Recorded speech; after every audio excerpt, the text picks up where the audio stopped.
Honorable former Chief Minister Amma wrote again in June 2014 and October 2015 to the then Prime Minister Modi ji, urging the centre to withdraw the UPA second's own review petition and respect the earlier judgment striking down NEET.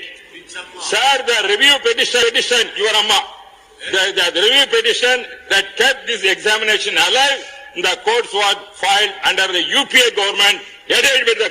Hi, ഇപ്പം ഈയിടെ കുറേ ആളുകൾ വയറിലും എയറിലും ഒക്കെ ആയിട്ട് ഇങ്ങനെ പറന്ന് നടക്കണ്ടല്ലേ.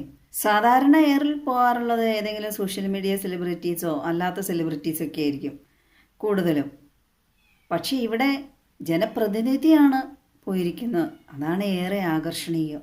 John Brittas MP എന്താണെന്നല്ലേ, ലോക്സഭയിൽ അദ്ദേഹം സ്വന്തം അമ്മയ്ക്ക് വിളി കേൾപ്പിച്ച് ചരിത്രം സൃഷ്ടിച്ചിരിക്കും. അദ്ദേഹം സോഷ്യൽ മീഡിയയിൽ പല പേരിലാണ് കേട്ടോ അറിയപ്പെടുന്നത്. കടിക്കാത്ത പട്ടിയുടെ വായിലെ കോലിട്ടിളക്കി കടിപ്പിക്കുക എന്ന് പറഞ്ഞ പോലെ ലോക്സഭ സമ്മേളിച്ചുകൊണ്ടിരുന്നപ്പോൾ തമിഴ്നാട് MP-യും മുൻ ലോക്സഭ ഡെപ്യൂട്ടി സ്പീക്കറുമായിരുന്ന തമ്പിദുരൈ അദ്ദേഹത്തിൻ്റെ തമിഴ്നാട്ടിലെ മുൻ മുഖ്യമന്ത്രിയായിരുന്ന ജയലളിത അവരെക്കുറിച്ച് അവർ ചെയ്ത നല്ല കാര്യങ്ങളും അങ്ങനെ എന്തൊക്കെ മോദിജിയോട് അവരാവശ്യപ്പെട്ടിട്ടുണ്ട്, ഈ രാജ്യത്തിൻ്റെ വികസനത്തിൻ്റെ പല കാര്യങ്ങളും ഇങ്ങനെ പറയുകയാണ്. ഇതിൻ്റെ ഇടയ്ക്ക് MP അദ്ദേഹം കയറി വിച്ചമ്മ എന്ന് ചോദിക്കണം, പലതവണ ചോദിക്കുന്നുണ്ട്.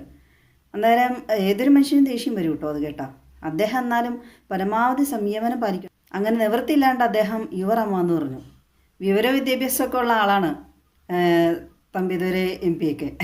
ഈ വിച്ചമ്മ എന്ന് കേട്ടാൽ ആർക്കാണെങ്കിലും ദേഷ്യം വരുന്നത്. അവർ അത്രയധികം ആദരിക്കുന്ന ബഹുമാനിക്കുന്ന ഒരു വ്യക്തി തന്നെയാണ് ജയലളിത അവർ. മരണപ്പെട്ട ഒരാളെക്കുറിച്ച് ഇതുപോലെ ആക്ഷേപിക്കുന്ന എന്നും കൂടെ ഓർക്കണം. അല്ലെങ്കിൽ തമിഴ്നാട്ടിൽ അങ്ങനെയാണ്, സ്ത്രീകളെ അമ്മയായിട്ടാണ് കണക്കാക്കുന്നത്. സ്വന്തം അച്ഛൻ പോലും മകളെയൊക്കെ അമ്മേ എന്നാ അമ്മ എന്താണ് പറ്റിയത് അങ്ങനെയൊക്കെയാണ് അവർ വിശേഷിപ്പിക്കുന്നത്. അതുപോലെ തമിഴ്നാട്ടിലും പ്രായഭേദമന്യേ ജാതിപത ഭേദമന്യേ സ്ഥാനമാനങ്ങളൊന്നും കണക്കാക്കാതെ സ്ത്രീകളെ അമ്മ എന്നാണ് വിശേഷിപ്പിക്കാറ്. മലയാളം പറയും പോലെ ഇംഗ്ലീഷിൽ അങ്ങ് ബ്ലാത്തിയതാണ്, ചോദിച്ചാണ് ഈ വെറുതെ തള്ളയ്ക്ക് വിളി കിട്ടും. നേർച്ച പോലെയാണ് അച്ഛൻ അമ്മയ്ക്കൊക്കെ ഇങ്ങനെ മറ്റുള്ളവരെ കൊണ്ട് വിളി കേൾപ്പിക്കുന്നത്. ഇപ്പം ഈയിടെ നടൻ വിനായകൻ അദ്ദേഹത്തിൻ്റെ അപ്പനെ വിളിച്ചു എന്ന് കേട്ടു. സോഷ്യൽ മീഡിയ പോസ്റ്റൊക്കെ ഇട്ടിട്ടുണ്ടായിരുന്നു നടൻ വിനായകൻ അദ്ദേഹത്തിനെതിരെ. വീട്ടിൽ തന്നെ ചക്കിളത്തി ചവിത്തി പോര് എന്നൊക്കെ പറയുന്ന കേട്ടിട്ടില്ല എന്ന് പറഞ്ഞ പോലെ. വിച്ചമ്മ എന്ന് പറഞ്ഞ മന്ത്രവാദിനി, സ്പെല്ലിങ് മാത്രമേ വ്യത്യാസമുള്ളൂ. തമ്പിദുരൈ അദ്ദേഹവും MP തന്നെയാണ്, തുല്യസ്ഥാനീയരാണ്. രണ്ടുപേരും രണ്ട് സംസ്ഥാനങ്ങളെ പ്രതിനിധാനം ചെയ്യുന്നു. അവിടെ പോയി വലിയ ആളാകാൻ വേണ്ടി ഇങ്ങനെ വിഡ്ഢിത്തരമൊക്കെ വിളിച്ച് പറഞ്ഞിട്ടുണ്ടെങ്കിൽ വെറുതെ തള്ളയ്ക്ക് വിളിയേക്കാൻ പിന്നെ എന്താണ് കേൾക്കുന്നത്? ആ ചമ്മി പോയൊരു ചിരിയും തൊഴുകയൊക്കെ കുപ്പിയുള്ളൊരു ഭാവമുണ്ട്. അഹംഭാവം പോയ പോക്ക്. തിരിച്ച് യുവർ അമ്മ എന്ന് പറയാൻ കാരണം നിൻ്റെ അമ്മയാണ് മന്ത്രവാദിനി എന്നായിരിക്കും അദ്ദേഹം ഉദ്ദേശിച്ചത്. എന്തോ ആയിക്കോട്ടെ. പിന്നെ നിരീശ്വരവാദപരമായ രാഷ്ട്രീയ കക്ഷിയിൽപ്പെട്ട ആളായതുകൊണ്ട് ബൈബിളോ അങ്ങനെ കാര്യങ്ങളൊന്നും അറിയില്ലായിരിക്കും, വിശ്വാസമില്ലായിരിക്കാം. ഉണ്ടെങ്കിൽ ക്രിസ്ത്യാനി ആയതുകൊണ്ട് പൊട്ടച്ചോൽ കളിവാക്ക് ഇതൊന്നും പാടില്ല എന്നൊക്കെ ബൈബിളിലൊക്കെ പറഞ്ഞിട്ടുണ്ട്. ബൈബിളൊക്കെ വായിച്ചിട്ടുണ്ടെങ്കിൽ അറിയാമായിരിക്കും. നേരെ തിരിച്ചാണെങ്കിൽ അത്ര ക്ഷമ കാണിക്കുമെന്ന് സംശയമുണ്ട് കേട്ടോ.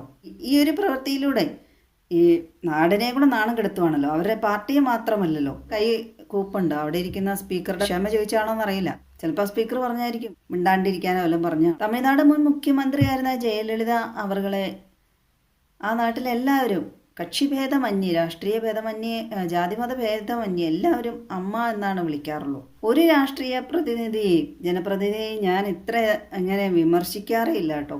ആദ്യമായിട്ടാണ് ഒരു രാഷ്ട്രീയ പ്രവർത്തകനെ അല്ലെങ്കിൽ ഒരു ജനപ്രതിനിധിയെ ഇതുപോലെ വിമർശിക്കേണ്ടി വരുന്നത്. നിരപരാധികളായ അച്ഛനും അമ്മയ്ക്കൊക്കെ വിളി കേൾപ്പിക്കുന്നു. ഇനിയെങ്കിലും MP ഇതുപോലെ അമ്മയ്ക്കും അച്ഛനൊക്കെ വിളി ചോദിച്ചു മേടിക്കില്ല എന്ന് വിചാരിക്കാം.